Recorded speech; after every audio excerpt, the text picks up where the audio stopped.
He came into this world weak as hell. But once the strongest SS rank mage took him in, things changed.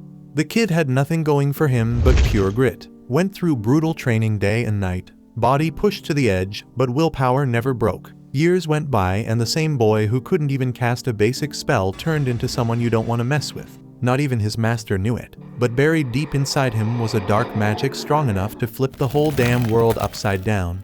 A kind of power that stuns anyone who sees it.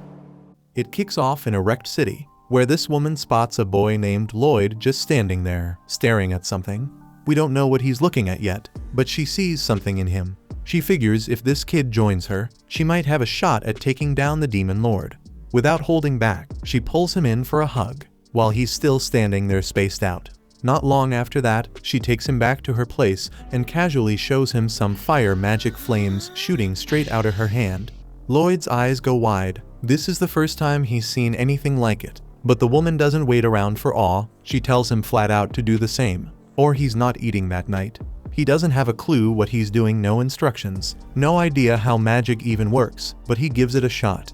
By the time the day ends, the kid somehow manages to summon a small flame. She's a little impressed, but not nearly enough. Instead of praise, she lights him up in flames, reminding him that he's still got a long road ahead. The next day, she teaches him how to pull water out of the ground with a kick. First try, Lloyd nails the move, but all he gets is wet dirt. She's not impressed and punishes him by soaking him completely. She throws wind magic into the mix too, and as the training keeps going, within just a few months, Lloyd's already pulling off ice magic like a pro dude, makes a full ice statue that looks exactly like her. Lloyd, thinking he's finally earned some respect, starts calling her his master, but she still ain't satisfied. She thinks he's still weak, so to prove how far he's got to go, she makes the statue grab him with magic, then grows it bigger before smashing it to bits.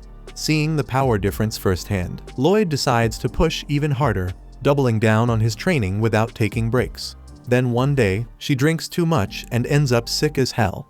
Lloyd walks up and heals her in a flash. Turns out, she even taught him healing magic somewhere along the way. She gives him a hug for that, but then goes right back to her usual self, saying it still ain't enough, and sends him off for more training. After months of non-stop training, Lloyd's master is sitting with a grimoire in her hands, looking uneasy. Something in that book's clearly bothering her, and before she can even process it, Lloyd walks into the room. The grimoire slips right out of her hands, and when he picks it up to give it back, something triggers the moment he touches it. His body drops instantly. Kid faints on the spot. That's when she realizes Lloyd's got the potential to be one of the chosen two. The way she mutters it sounds like she's a chosen one herself, though it's not crystal clear. Either way, she doesn't want him ending up like her. She's seen what overconfidence can do, so while he's knocked out, she kisses his forehead and slips a spell on him, one that probably keeps his powers in check. Next morning, she brings up something new, calls him a white mage, says that kind of mage focuses on helpful magic, stuff that benefits others. To get him started, she tells him to use his healing magic on an apple tree to grow a bigger apple. He does it, and it works, but then she casually shows off and makes the whole tree pop with apples like it's nothing. Later that night during their lesson, Lloyd gets curious about something called ancient magic. Soon as he brings it up, his master shuts it down, tells him that kind of magic disappeared ages ago and he doesn't need to bother with it. Instead, she keeps him moving forward, teaching him advanced stuff like space magic, basically the power to summon or unsummon items anytime you want. Training picks up speed, and one day she decides it's time to really push him. She blindfolds the kid, dumps him deep in some forest full of monsters, hands him a tiny kitchen knife, and tells him to survive for a whole week using magic alone. Then, with zero hesitation, she vanishes in a flash, leaving Lloyd behind terrified and lost. A few seconds later, a wolf monster shows up, charging straight at him. Lloyd panics and runs for his life, eventually scrambling up a tall tree to catch his breath. While catching his nerves, he uses space detection and manages to locate his master's house far to the north, so he sets off on foot. When night hits, he uses healing magic on wild fruit to ripen it and eats that for dinner. He finds a cave to hide in and starts thinking of ways to boost himself. That's when he comes up with something smart. He takes the spells he already knows and tweaks them to raise his physical stats when he casts them. One by one, he starts building his magic up from scratch. The next morning, while walking through the woods, Lloyd accidentally wanders right into a queen spider's nest. Soon as that massive thing lunges at him, he turns and bolts the other way.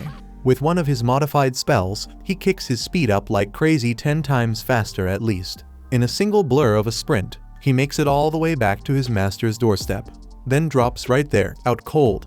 She opens the door and sees him lying flat, and with a small grin, just says welcome home. Time goes by, and Lloyd starts growing taller. His master gives him a little more freedom to roam around the house, and one day while cleaning up her study, he finds a book about cities. The idea catches his attention since he's never been anywhere with that many people before. Meanwhile, his master's been getting creative, testing all sorts of weird stuff, and using him as her personal test dummy. Kid barely gets any real sleep for days. One morning, she wakes up like usual and heads up to the rooftop, planning to beat some magic into him again. But when she steps inside, Lloyd's not there. She glances around and notices the last thing he was doing reading that same book about cities. Her expression shifts for a second. Turns out, Lloyd's already made his way into town. He walks through the streets wide-eyed, amazed by how packed and noisy everything is. This is his first time seeing a place like this, so it's all new.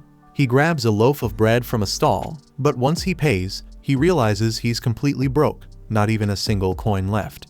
That's when a recruitment flyer for adventurers floats through the air and smacks him in the face. And he figures that might just be his shot. He heads off to sign up right away, not noticing the strange man watching him from the shadows with clear interest in his every move. Lloyd joins a new adventurers party, and not long after, they're heading up to the castle rooftop to take down a giant cyclops. Alan, the party leader, gets slammed and yells for Sheena, the healer, to patch him up. But just before she casts her spell, Lloyd drops one of his upgraded buff spells without saying a word. Suddenly, everyone starts feeling unstoppable. The archer nails the cyclops right in the eye, and the knight takes a punch straight on but holds her ground, surprised by how easy it was to block. Alan doesn't think twice, charges up, and takes the beast out in one clean hit. He's fully convinced he pulled it off with raw talent, but the knight glances at Lloyd and starts putting 2 and 2 together, like she knows something just doesn't add up.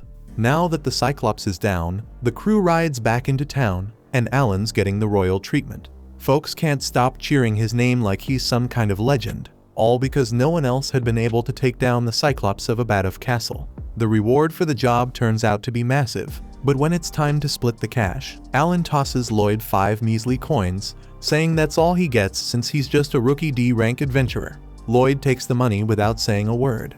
When Alan suggests they toast to their victory, Lloyd politely dips out, saying alcohol's not his thing. That rubs the party's mage the wrong way. She gets all dramatic about him ditching the celebration. But Alan shrugs it off and says no big deal. They can always find another white mage if needed. And it's not like Lloyd did anything worth bragging about in the first place.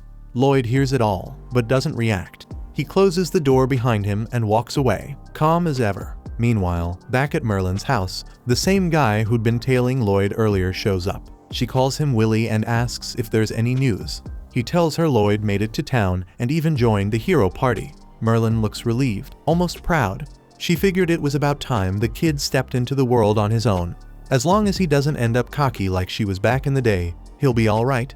Willie looks at her and asks if she still regrets what went down that day. Her face tightens, a flicker of guilt slipping through, and she remembers it clear as day. Back then, the Demon Lord was ready to blow himself up just to get his hands on that damn magic book. Merlin never saw it coming, and the explosion wiped out an entire village. Nobody stood a chance, including her. But somehow, Sybil, one of her teammates, pulled off a miracle with ancient magic and brought everyone back. Everyone but himself. He gave his life to fix what she couldn't, and that guilt's been hanging over her head ever since. Back on Lloyd's side, he's still with the hero party. Every time they're close to getting wrecked in a fight, he drops a clean buff on them, keeping the team running smooth like clockwork. Thanks to him, they're practically unbeatable, but nobody knows he's the reason they're cruising through every battle. Later that night, Rena's up reading about defense stats when Alan walks into her room. She tells him she's been wondering about something lately. The monster hits don't feel as hard on her shield, and she's not sure why. Alan says he's been feeling stronger too, figures it's just raw talent kicking in. But Rena shoots him a look and reminds him he hasn't trained in days, so whatever's going on, it's definitely not him leveling up on his own. At the same time, deep in the woods that night, a couple guards are finishing up their patrol when one of them suddenly screams in pain. His partner looks over and sees this massive golem towering above them, and in that split second, it hits him he's about to get killed doing a job that barely pays enough for lunch. By the next morning, the guard captain is already talking to Alan, asking for his help. Turns out the guys on patrol were killed in a brutal way, and they're guessing a golem was behind it. Alan, being Alan, says he'll take care of it. He figures a golem's no big deal. Later on, they head out to where it happened. Thanks to Lloyd's tracking magic, they manage to find the golem hiding out in a cave behind a waterfall. Since Lloyd's keeping everyone boosted, the whole team takes it down without breaking a sweat. But right after that, a demon shows up nearby and summons another one using rocks from the ceiling. Lloyd looks closer and notices the demon's using a staff with a magic stone embedded in it. That's a big red flag. Magic stones are bad news. He knows they gotta shut this down fast, so he buffs Lulu's accuracy and tells her to shoot the demon. She hesitates since the demon's behind a wall, but she fires anyway, and somehow the arrow lands. Then Lloyd tells Maya to teleport the staff to him, and once it's in his hands, he seals its magic right away. Alan's already fuming. He doesn't like being bossed around, especially not by the guy he thinks should be following orders. Trying to show who's in charge, he rushes forward, aiming to land the final hit on the golem.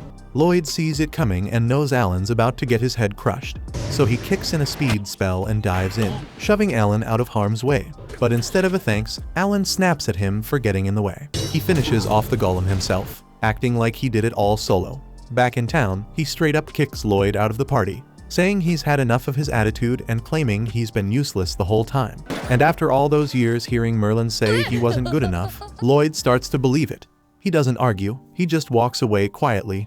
The next few days are rough. Lloyd tries to find a new party, but no one's looking for a white mage, and most teams are already full. Things start to look hopeless until a girl named Yui rushes into the guild, needing a white mage fast. The receptionist points at Lloyd, and Yui turns to him, asks if he's not with anyone. When he says yes, she grabs his arm without wasting a second and takes off running with him like her life depends on it. A short time back, Lloyd was still dragging his feet around the city, head down and soul crushed after getting kicked out of the party by Alan. He kept hearing Alan's words echo in his head, saying he was nothing but dead weight. All he ever did was hide behind the others and toss out a few heals, and even Sheena could do a better job than that.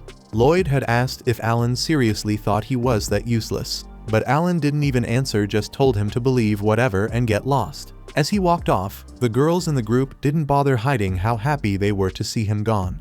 They were all smiles welcoming Rena. Throwing shade like Lloyd was some kind of joke they finally got rid of. Eventually, Lloyd made his way to the center of town and found himself staring up at a fountain. The statue on top looked exactly like his master, and that hit him right in the gut. He missed her, missed being trained, missed mattering to someone. Meanwhile, a different squad of adventurers was heading out to take down a bandit stronghold. This was no casual mission either, it was ranked A, so they had to keep it tight. Clum, the ginger in the group, looked off her game, distracted by something and clearly not feeling it. Still, once the battle kicked off, they went in hard before the bandits could even react. Silica, the mage, stepped up first, chanting loud as hell to prep her spell.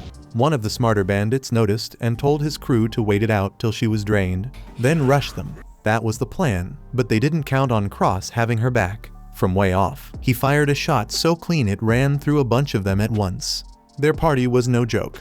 Yui, the sword fighter leading the team, held her own with no problem, even when she slipped. Dagaz, the big guy with a shield, was there to cover her. Clum came through too, casting a buff that jacked up Dagaz's strength, letting him smash through the front line like a beast. The bandit boss saw the tide turn and tried to make a break for it, but Yui was already in his face. She told him to stand down and not make it worse. He yelled at her to explain who the hell they were and why they stormed the place. But then he spotted the golden pendant on her chest. His face changed quick, he knew what that meant. She wasn't just tough, she was S-rank. Every single one of them was, which meant they weren't just here for a job, they were the kind of folks everybody respected and paid attention to. The boss bandit pulls out his final move, thinking that even if this crew's S-rank, there's no way they can handle what he's about to drop. He slams his staff to the ground and fires off a summoning spell, bringing up a massive golem straight from the earth. This thing's built to resist magic, which knocks Silica and Clum out of the fight completely. Even Cross knows his arrows won't do much against that kind of tank, so that leaves just Dagaz and Yui to go toe-to-toe with it. Yui doesn't flinch. As team leader, she steps up and hits the golem head-on, slashing with full power. But the thing doesn't even blink. It tanks the hit like she tapped it with a stick. She yells for Clum to give her that power up, but Clum's out of it again, totally zoned out. Yui has to scream at her before she finally reacts and casts the buff. That one spell kicks Yui's strength into overdrive, and with that boost, she cleaves the golem clean in half like it was made of paper. With the job wrapped up, they round up all the bandits, including their boss. Afterward, Yui pulls Clum aside for a talk. Clum straight up apologizes for blanking out and says she's not cut out to be an adventurer anymore. Yui gets it though. She knows Clum's mind's been on her sister Sylvie, and she asks how Sylvie's doing these days. But before Clum can even answer, the scene cuts to Lloyd again. It's been 3 days, and the poor guy still hasn't found a new party. He's posted up near the guild counter when someone starts yelling about needing a white mage. Turns out, it's Yui. Lloyd doesn't waste a second.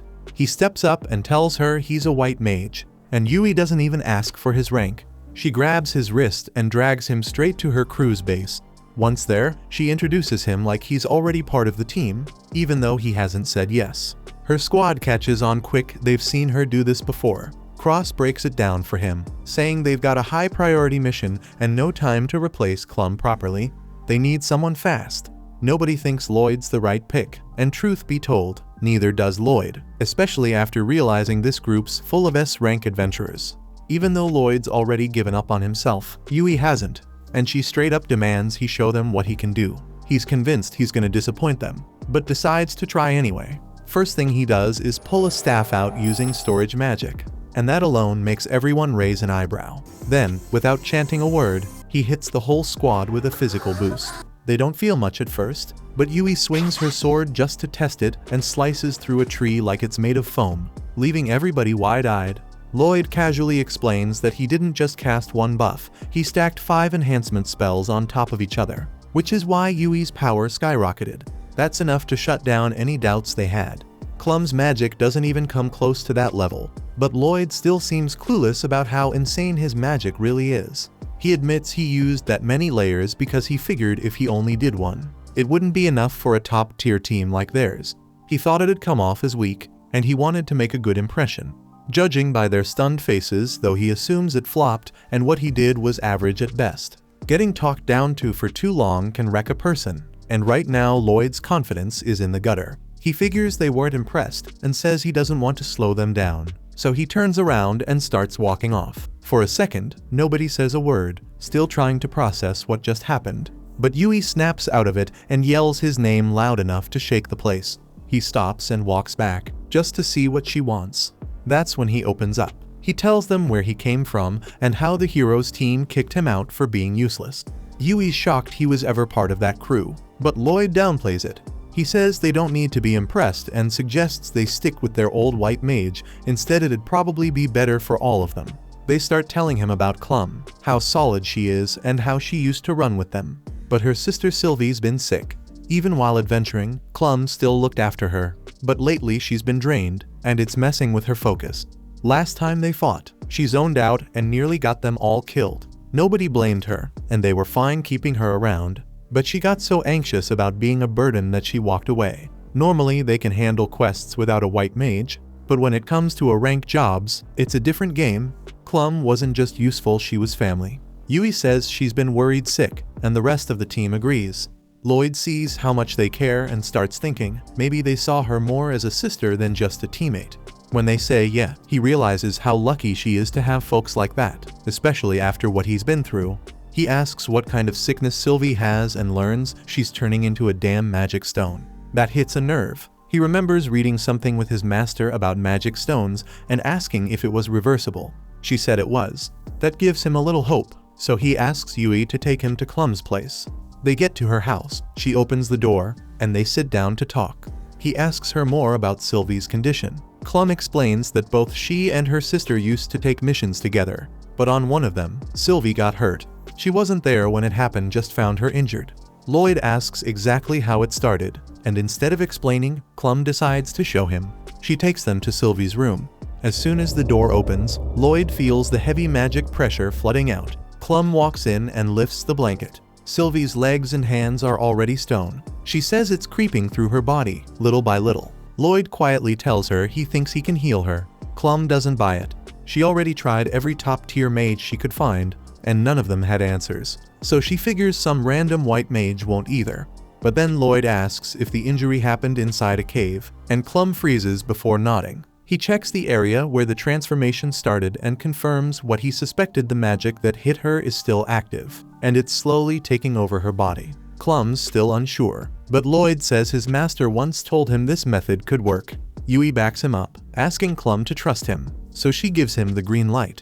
He grabs his staff and starts casting a powerful spell that drains his energy fast. He explains that this magic is meant to calm down the storm of power building up inside Sylvie's body. That overflow is what's turning her to stone, so if he can suppress it, she might recover.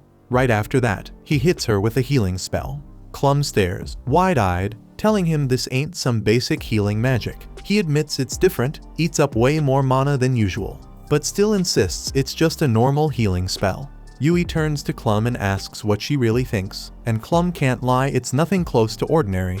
The wild part is that Lloyd's casting 2 spells at once and still holding it together like it's no big deal. Yui points out something even crazier: Sylvie's body is starting to return to normal. Clum rushes to grab her sister's hand as Sylvie slowly turns back to flesh. Everyone's stunned, then joy kicks in. Clum's overwhelmed with gratitude, but tells them she can't rejoin the party. Once Sylvie's better, they're going to hit the road together. She offers to treat them later to say thanks. She looks at Lloyd and says she knows they're in good hands with him, but he just shrugs and says he's not officially one of them yet, and that throws her off. He still doesn't see his worth. Later that night, they all head out for dinner. Yui brags about the insane magic Lloyd pulled and how Sylvie came back from the edge. Even with all the praise, Lloyd still feels like he's not enough, and that makes Yui cut in and tell him to quit being humble. He did something incredible, but he keeps brushing it off like it's nothing. He even apologizes for not convincing Clum to return. But that's not on their minds right now. They're here to celebrate, not stress.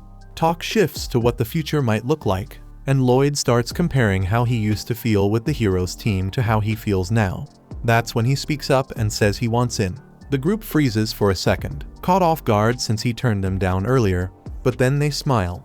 Turns out they were hoping for this moment. Now he's officially one of them. Soon after, they throw a welcome party for Lloyd and tell him to eat all he wants since they're covering the tab tonight. He dives into the food like he hasn't eaten in weeks, and his new crew can't help but laugh watching him. They ask if he was starving or something, and Lloyd says the food in this town tastes incredible.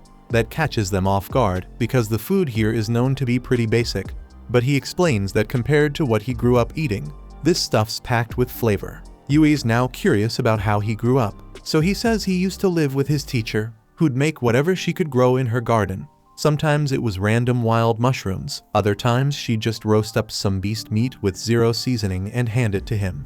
That's when he picked up cooking, but even then, he never made anything half as tasty as this. Yui doesn't care much about the food now, she's way more interested in the person who taught him magic. She wants to know more about that teacher, and the rest of the team starts jumping in too. Silica asks if she's a white mage, but Lloyd says not really, she's more into combat magic, and he'd see wild explosions every time she trained alone. Silica's shocked that someone who's not even a white mage could teach him so well, and he says Merlin's on a whole other level. Silica jokes that she wants to meet her and learn something, but Lloyd cuts in fast, telling her she'd regret that wish for the rest of her life if she knew the full story. After the chat about Merlin, they decide it's time for a strategy meeting. Yui tells Daggaz to brief Lloyd because she's trash at giving serious explanations. Daggaz says their mission's to wipe out monsters that have been messing up the nearby farms. Silica adds that multiple monster types have teamed up into one pack. That's new to Lloyd, and Daggaz admits it's new for them too, but it's not something they can take lightly. Out of nowhere, Cross comments that since they're going up against a big crowd, he and Yui are gonna struggle since close-range fighters suck at crowd control. Yui agrees and says Silica's gotta carry this one because she's got wide area spells. But even Silica's stressed, saying those spells burn through mana way too fast. Yui turns to Lloyd asking if he's got any offensive magic in his arsenal, and he says he can cast basic stuff, but the outcome's usually kinda underwhelming. Daggaz shifts gears to the plan itself, saying he and Yui will lure all the monsters into one place so Silica can hit them hard. Meanwhile, Cross will guard both Silica and Lloyd, who will focus on healing and support. Right after that, they all head back to the inn to rest. But Lloyd strays off in a different direction. Daggers stops him, wondering where the hell he's going, and Lloyd awkwardly admits he's dead broke and can't afford a room. Without missing a beat, Daggers tosses him a pouch stuffed with more gold than Lloyd's ever seen in his life. The poor guy panics, saying he can't take it, but Daggers tells him to chill because it's not a gift, he's just gonna deduct it from his paycheck. Lloyd can't argue with that and promises to bust his ass repaying every coin. Next morning, the whole crew gathers outside the inn, with Yui dragging herself in last. She looks around and asks where the hell everyone's luggage went. Turns out, Lloyd already stashed it all inside his magic storage, which blows her mind. She immediately hands him her stuff too, and he packs it in like it's nothing. Yui and Silica start hyping him up like he's some genius, but Lloyd says he could show them how it works. They all freeze, stunned that anyone could learn this skill, and he tells them it's not that hard, though boosting its storage size takes some effort. With that, they finally set off on their mission. While walking, Lloyd starts to understand how good it feels to have fun even during a quest. Since they didn't have to carry anything, they reach their first camp spot way ahead of time. Lloyd unloads their gear from storage and helps set up the tents. Yui's already eyeing the river, ready to go splash around, but Daggers shuts that down, saying they still need firewood and food. Lloyd steps up to grab the firewood, and Yui thanks him for cutting down their chores. Then she pulls Silica along so they can take a quick bath, and while they're off, Lloyd heads into the woods to collect dry branches. Lloyd spots a fruit he used to eat when he was a kid, so he grabs a handful to share with the crew. Right then, a loud scream tears through the trees. It's Yui. Without thinking, Lloyd bolts toward the sound and finds a huge serpent monster going after Yui and Silica, both caught off guard with no weapons in hand. Lloyd throws himself at the monster, forcing its attention off the girls.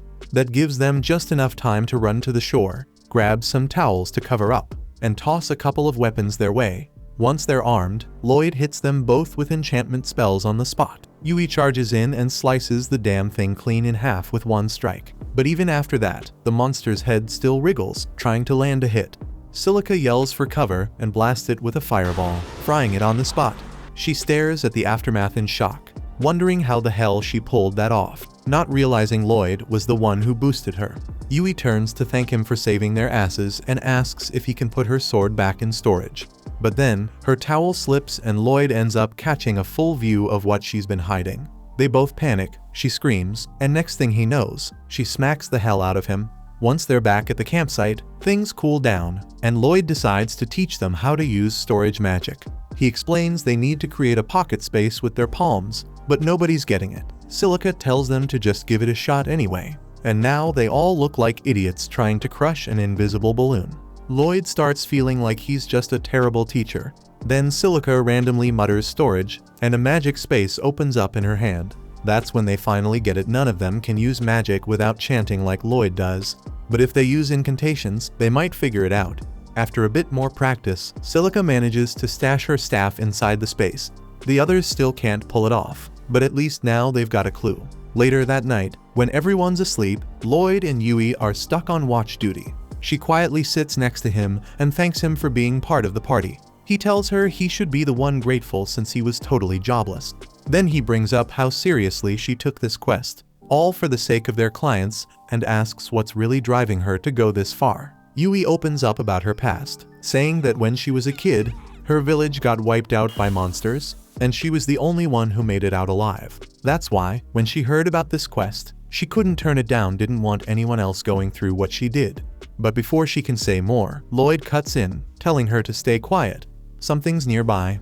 Yui goes on high alert and summons her sword, while Lloyd tells her to wake the others. Soon the whole group's up, weapons ready. But once they see how many spider monsters are crawling in, they realize fighting isn't the move. They start backing away, trying to retreat slowly. But then, Yui accidentally steps on a twig, and that tiny crack sets the whole damn horde off. Everyone breaks into a run, but those spiders are fast, and before long, they're surrounded. Webs start flying out of their nasty bug asses, and the team manages to block the first barrage. But one spider manages to snatch Silica's staff. Then they start building a silk cage around the group, and panic sets in fast. Lloyd steps up, saying they need to stop the spiders in their tracks before they get overrun. He buffs everyone up and tells Yui to go in first. She launches herself up, slicing clean through the web, and Cross grabs Silica's staff, tossing it back to her. Yui charges at one of the spiders, blocks its sticky shot, and slashes off its legs in one clean motion. Then she literally rides the stream of silk flying out of it and surfs toward another, chopping that one down too. Lloyd tells Silica and Cross to jump in. Silica launches fireballs while Cross fires arrows straight through them, setting the bastards ablaze. Once the fight's over, Lloyd realizes he was shouting orders the whole time, even though he's the newest one in the crew. He apologizes, thinking he stepped out of line, but Dagas just grins and tells him that kind of instinct makes him a damn good leader. The rest of the team agrees and says they want him calling the shots from now on when things get messy. By morning, everyone's gotten the hang of storage magic enough to carry their own gear, and as they head out again, Lloyd keeps wondering why the hell spider monsters were crawling around in that area in the first place. Couple days later, Lloyd's pulling night watch again, sitting there in the dark thinking about those spider monsters. He starts wondering if maybe they should have taken a closer look at them when suddenly Yui and Silica call out to him, asking if he's seriously planning to pull another solo shift tonight. Lloyd agrees and the girls start getting concerned since he's been doing this non-stop. They tell him he should be rotating shifts like everyone else, but Lloyd says he's fine and wants the rest of the group to save their energy in case a fight breaks out. Yui's about to give him a proper scolding, but Silica gently stops her, saying if that's his decision, they should respect it, though she makes him promise to speak up if things ever get too hard. At the same time, Cross and Dagas are watching the whole thing unfold from their tent, quietly worrying about how damn stubborn Lloyd's being. Next day, they hit the road again. During a break, Lloyd starts scanning the area using search magic to check for monsters. He's relieved when he senses nothing, but then Yui runs up asking what he's doing. He tells her about the spell, it helps him detect nearby threats, and she's surprised saying she never heard of that kind of magic. Lloyd explains the range isn't huge, but it's better than nothing. Yui looks a bit upset realizing he's handling everything alone again, but Lloyd insists he's fine and doesn't need backup. Later that night, he's back on watch like always. Yui mutters that it kinda feels like Lloyd doesn't trust them, even though they're supposed to be friends now. Silica tells her that people have their own pace when it comes to trusting others, and maybe Lloyd's past messed him up a bit. She figures there's a reason he can't see how damn capable he is, and that's why he's trying so hard to make up for it. Yui gets curious about what Lloyd's been through, but Silica says he'll open up once he's ready. On the flip side, Dagas shows up and tells Lloyd to come help with something, while Cross offers to take his place on guard for the night. Lloyd follows Dagas, who sets up this clever trip-wire alarm system to alert them if anything gets close. Lloyd's impressed, and Dagas just tells him straight up the alarms got their backs now, so he better get some rest tonight. Lloyd shrugs, says there's no need for all that, claiming he can handle the job better than some alarm setup. That's when Dagas steps in, staring him down and asking if he even trusts the crew he's traveling with. Lloyd insists he does, but Dagas isn't buying it, says his actions tell a whole different story. Right then Lloyd starts remembering what Merlin and his old boss used to say, calling him useless and green. He admits that if he slacks off he might drag others down. Dagas just smirks, tells him to go ahead and be a burden if he needs to. That stuns Lloyd, not getting what he means at first, so Dagas breaks it down. They formed this party to back each other up, to cover what no one could handle alone. It's normal to cause some trouble now and then. He tells Lloyd to lean on them more, and for the first time Lloyd hears something like that. That little talk gets through to him, and later in the tent, Lloyd actually smiles, realizing he's got folks he can count on now. Next morning he puts it into practice, nervously asks Yui to help fetch some water, and she lights up glad to do it. Meanwhile, a noble named Michelle gets word from some shady black mage who says the magic stones have been planted exactly where he asked. Michelle looks real satisfied, says the plan's gonna go smooth now. The mage adds that the earlier distractions scattered all the top adventure teams, so they won't be sticking their noses in. Only the heroes party is still around and they might mess things up. Michelle says there's no stopping that since the hero only moves when the king orders it. Still, he doubts the guy can stop what's coming next. Back in the woods, Lloyd and the team notice how weird it is that no monsters are anywhere nearby. Lloyd boosts his search spell, stretches the range, and picks up a cluster of beasts about 10 kilometers out. Cross mentions that's pretty close to those farmlands they're heading toward. Before Lloyd can explain more, Yui cuts in asking if he can really scan that far out. He nods and she flips out, shouting about how he said the range was way smaller the other day. Lloyd casually says 10 kilometers isn't that far, but she starts yelling again, but the rest of the group jumps in, telling her to chill out and focus on the real issue. They rush over to the monster's location, only to find the wolves already tearing through the farmland they were supposed to protect. The whole crew freezes at the sight of this massive swarm, but Lloyd looks even more unsettled. That was the only spot where he sensed monsters earlier, and now he's starting to wonder where the rest of them disappeared to. The others feel it too because the monsters don't usually abandon their territory like this. As they try to figure out what the hell's going on, Cross narrows his eyes and spots something weird buried in the middle of the wolf pack. No one else can make it out, so Lloyd casts a quick spell to give himself some telescopic sight. Now he sees it too, a strange black rock sitting dead center in the chaos. He gives the same vision boost to the others, and once they lock on they finally see it. Daggaz says it looks like some kind of magic stone, and Silica points out the creepy dark aura coming off it. Lloyd nods, says that's probably mana leaking out, but then it hits him, because that energy feels a little too familiar, like the magic used by beast folk. Then he remembers something Merlin told him a while back, about how the beast tribes have a spell that lets them control monsters. So this damn rock might be doing the same thing. Without wasting time, Lloyd activates his search spell again, and his heart drops when he spots another huge wave of monsters heading straight for them. Now it all makes sense. That stone's the reason behind this madness. He still doesn't get who's behind it, but right now they've got bigger problems. Some of the group suggest falling back, but Yui's not having it, says they leave now. Those monsters will torch everything. Daggaz agrees that running won't be easy even if they tried, but Silica though doubts they've got the power to pull off a win here. That's when Lloyd steps up and says they're gonna fight, and if they do it his way they've got a real shot.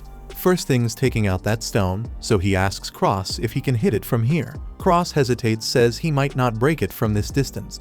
Lloyd tells him that's fine, just hit the damn thing. As Cross lines up his shot, Lloyd hits him with 3 different enchantments, and when the arrow flies, it strikes the stone dead on and shatters it to pieces.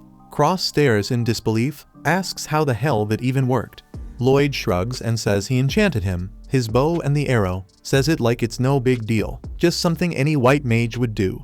But everyone else is floored since normal healers can't pull off that kind of enchantment combo all at once. Right then, they notice the wolves turning on each other. With that cursed magic stone gone, their natural aggression kicks back in. That's exactly what Lloyd had planned, and he grins, saying the first part of the plan worked. Problem is, that giant horde still charging through the forest hasn't stopped. Moments later, the monsters burst out of the woods. Silica steps forward alone to face them. They keep closing in fast and furious, but Lloyd waits till the very last second before giving her the go. She snaps into action, unleashing a tornado of fire that roasts everything in its path. The crew stands frozen, stunned by the sheer power she just dropped. Lloyd quickly tells her to keep hammering them with wind and fire spells. Then he runs straight to Cross. That blast left the field covered in smoke, which blinds the flying monsters, but also hides them from the team. Lloyd links his mind with Cross using telepathy, then uses his search magic to lock onto each airborne target. Now that Cross can see them through Lloyd's senses, he picks them off one by one, not missing a single shot. In the middle of all this, Lloyd hurries back to Silica for the final part of the plan, but she's out of mana. He doesn't even hesitate, dumps a surge of his own into her like a damn human battery. The boost hits hard and drops him to his knees, but he tells her not to worry and just casts the next spell. She listens and calls down a heavy rain that douses the spreading wildfire before it gets out of hand. It drains her completely, and she drops to the ground, but Daggaz catches her right in time. Yui rushes over, tells her she did amazing, and that now she and Daggaz will handle what's left. While they head out to clear the stragglers, Lloyd and Silica stay behind. Finally catching a breath, Lloyd suddenly collapses, muttering that he still needs to get stronger if something this small wears him out. Not long after, Yui and the others return, having wiped out the rest of the monsters. But before they can relax, Lloyd tells them they've got no time to waste, his gut screaming that this was all a diversion, and the real threats headed straight for the city of Ishtar. Thanks for watching. Please hit like and subscribe, it makes all the difference.